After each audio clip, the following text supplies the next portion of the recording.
Bom, nós temos também o que a gente chama do método por valor intrínseco, tá? Esse aí a ideia é mais complexa ainda, tá? Então ela diz o seguinte, né? O primeiro passo, né, de avaliação do valuation de startups começa com a projeção de fluxo de caixa para o futuro. Então ele pega lá o fluxo de caixa descontado, ele faz isso, né? Leva isso em consideração, né? Mas além dessa questão depois, ele começa a fazer, né, o valor intrínseco, ele começa a perguntar depois como é que ele pode funcionar esse método, como é que ele pode fazer isso depois, né? Utilizando outros cenários, como por exemplo, capacidade da empresa gerar essas realidades.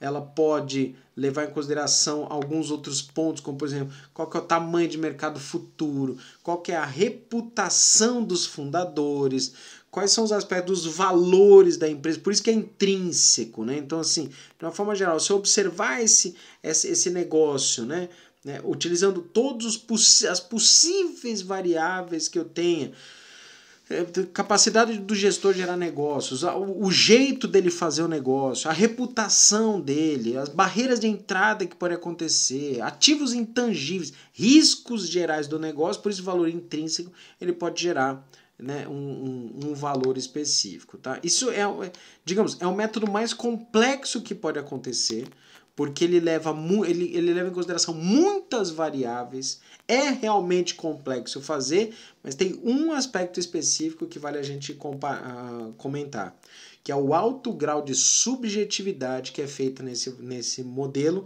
e, pasme, é o que é mais utilizado nos momentos de avaliação das empresas. Por quê? Porque a startup, ela hoje, ainda que eu tenha métricas quantitativas, ela tem um alto grau de subjetividade, como por exemplo, quanto que o gestor está disposto a ralar, a se matar para conseguir direcionar o negócio. Então, de fato, sim, são variáveis intrínsecas, são variáveis subjetivas, né? Então, essa é a grande questão.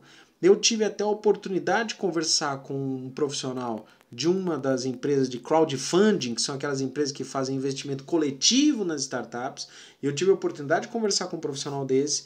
Eu conversei por um longo período, né, para trocar informações, para aprender com ele sobre o mercado, e de fato ele comentou, né, do alto grau de subjetividade que muitas vezes deve ser levado em consideração e não apenas aspectos objetivos, o que é até uma quebra de paradigma quando nós falamos de cálculo de valor, não é verdade, né?